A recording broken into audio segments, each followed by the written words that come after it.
Good day one and all, and welcome to our GrowBox video presentation. My name is Jordan Richardson, and along with me we have Vincent, Vivian and Coy Shimshon. We are members of Group 3 and currently students at the University of Trinidad and Tobago, pursuing our Bachelor's of Applied Science in Process Engineering. So now in some way or the other, all of us as Trinidadians are fairly weight of our not so striking economy. But it seems as if every single time we go to the grocery, the price of something has increased. And there are several factors that could play a part in such. Maybe the fact that we are still recovering from what wasn't too long ago, a global pandemic that affected our income and trade across the board. Maybe the fact that, as you all may be aware of, the current war being waged between Russia and Ukraine, with sanctions being placed on Russia, who is one of the world's leading supplier of barley, wheat, and other grains alike. All this, along with other factors, have led to the increase in our goods, specifically our fruits and our vegetables and grains. Now, this is also further backed up with information taken directly from the Statistic International Trades and Goods, showing that again over a 10-year period, from 2030 to as recent as 2023, Trinidad and Tobago has seen a 22% increase in expenditure on fruits and vegetable goods alone, going from an average $1 billion USD to $1.3 billion USDT. Now, add this to the fact that there has been limitations on our ability to spend foreign exchange.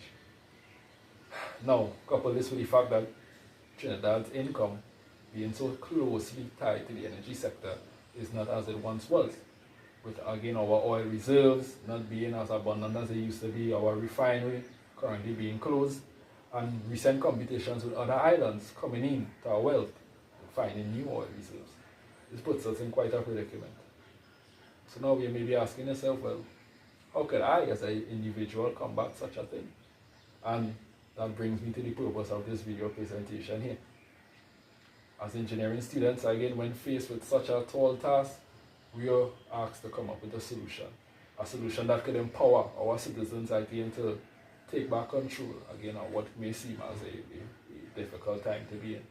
And thus the idea of a GrowBox came to be. A GrowBox, as simple as it might sound in concept, again, when properly applied, can have benefits for all citizens across Trinidad and Tobago.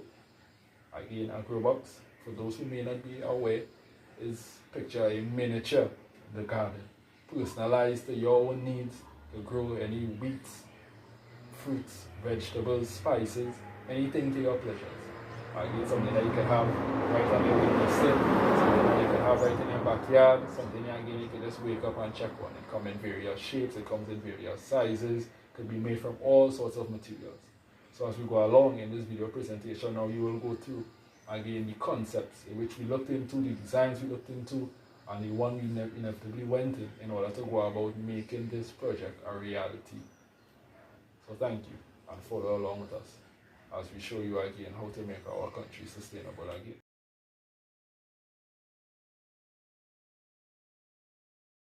Good day. I will be explaining the methodology.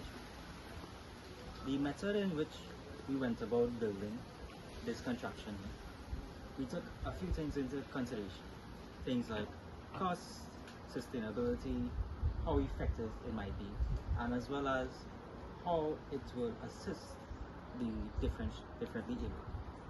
So things like how sturdy this design is, as well as what crops we chose. We did a survey, right?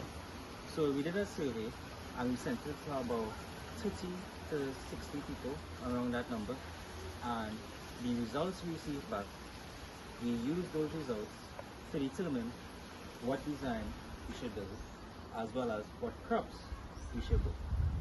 So from these results and the questionnaire, it was stated that we should plant seasoning, as well as we should use design tree, which is a step ladder design.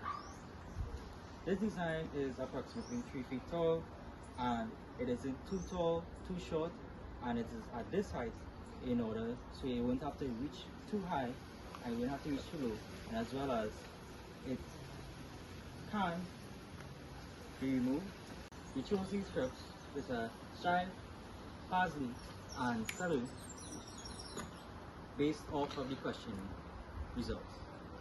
The questionnaire results, the people who took the questionnaire chose seasoning as the most voted choice. This was the choice that was chosen the most, and we went off based off their votes. So, based off of their votes, we can determine that the seasoning is something that is essential and crucial in everyday life, as well as some that you will use in the kitchen often.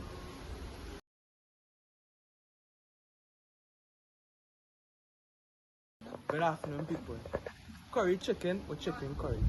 Either way, these seasonings here are a crucial part in the cuisine, local cuisine, right?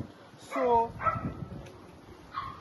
this grow box, we chose 3 different plants: chive, celery, and parsley. Each one for various reasons. As you can see, hot sun, right? For climate, which will allow these plants to thrive and grow very nice. Furthermore, as stated as my first point with the chicken curry, these are also used in your local cuisine, so you find these in various seasons and stuff. So it will, which brings you to my next point, save you a lot of money and cost if you grow these at home. So with this grow box, which has room for 3 separate plants, it could be very cost efficient, as you could plant your plants at home. Right? Secondly, it is very convenient. So, you know, you won't have to go all that hustle and bustle to the store to run if you forget this for seasonings or whatever the case, because you have it right at your backyard in a very small, neat area, which is not no big bulky crops, but they are small, right? But even though they are small, they are very crucial in recipes for various dishes. Right? So this brings you to my conclusion of why we chose these 3 crops. These crops do not take long to grow.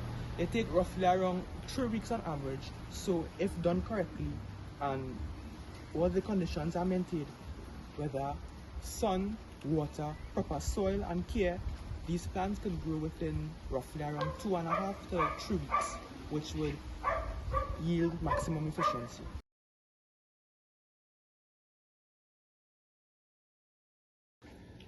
So here we have option 3, right? Consisting of 3 different layers, each for different plants. So firstly, we have chive. Secondly, we have parsley. And lastly, we have celery. Now, this grow box is roughly around 3 feet tall, which is so because it caters to the elderly, differently able, or even children who may want to experiment planting various crops, peppers, whatever the case may be, right? So each grow box could be removed, right? So if you would like to clean or do any repairs or whatever the case may be, you could remove a grow box, right? And it is sustainable. You could also, it's on the floor, but you have a little slant to it, right? So we have this here, the step ladder, to also keep away any vermine, whatever the case may be. So no insects, or whatever the case, unless they have wings, of course, right? Would crawl up, for example, batracs, ants, or millipedes, or snails, slugs, or whatever the case may be, right? So to go about building this grow box, we use an old crate, right? Now, for the crate, we broke it down via a staple gun, a hammer, and a hacksaw, right? Firstly, each pallet was separated, and 2 pallets were cut into these bars along here, right? Which are roughly around 3 feet in length and 2 inches thick. Next, a support beam was added at the top and at the bottom to connect these 2. After, another piece was cut 2 feet in length to support the ladder, right? Shortly after, the rest of the pallet were cut into 18 inches by 6 inches across into 6 separate pieces, which as you can see over here. So the pieces were connected vertically and nailed at the bottom here, 1, 2, 3, in 3 different places, and then after, the chipboard wood was used to connect it to have a stable and very sturdy foundation, right? After, the cups are added and we waited a while to get our results. As you can see, these are the results over a 3-week period.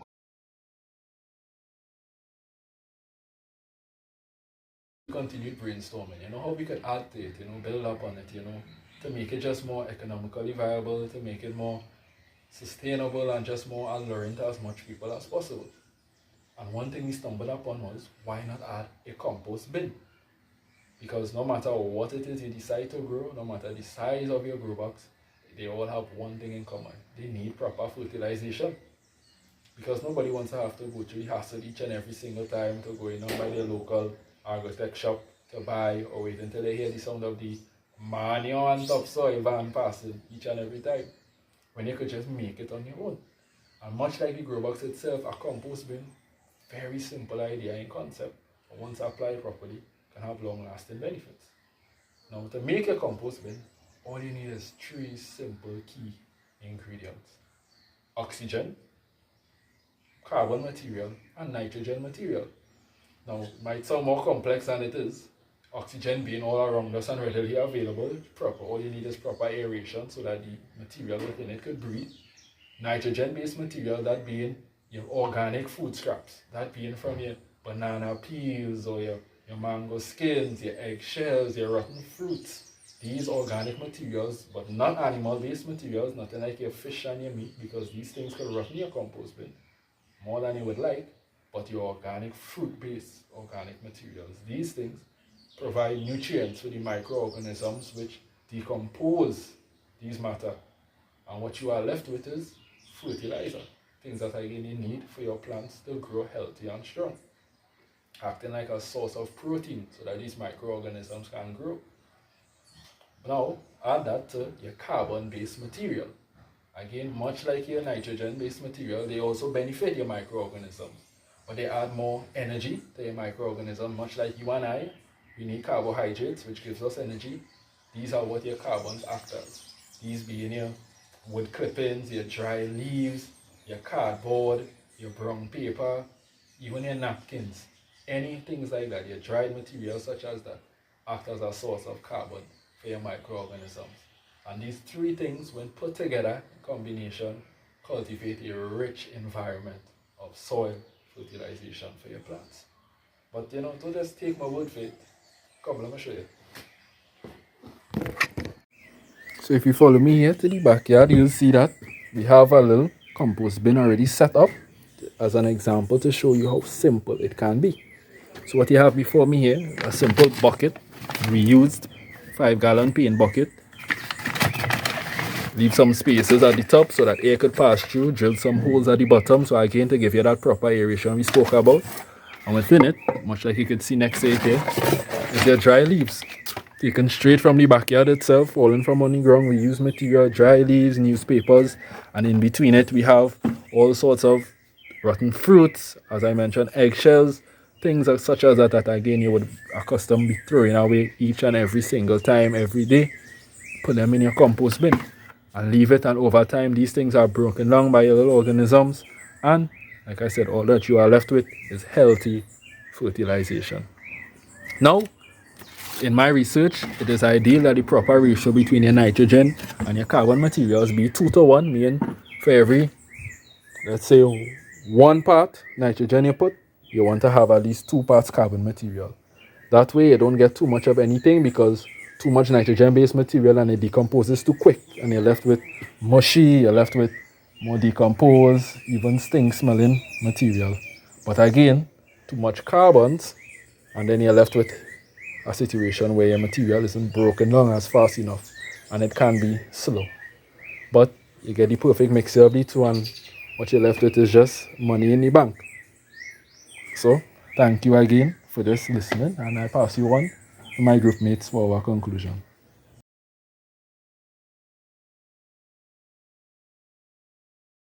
step ladder grow box design is easily movable, because we moved from the sunny area first here into this nice shady area in order to conclude this video.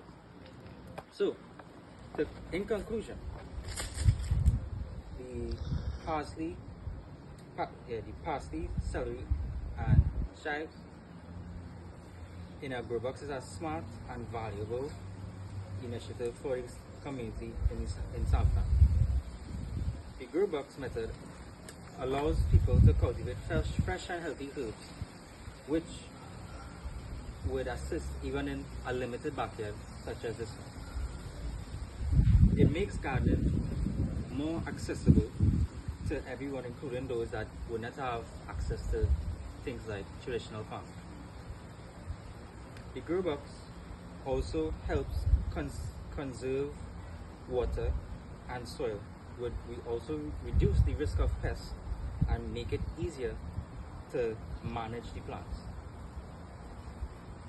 By using grow boxes, the community can enjoy a reliable supply of nutritious and locally grown produce, save money, promote healthy lifestyle, and encourage self-sufficiency and sustainable agriculture.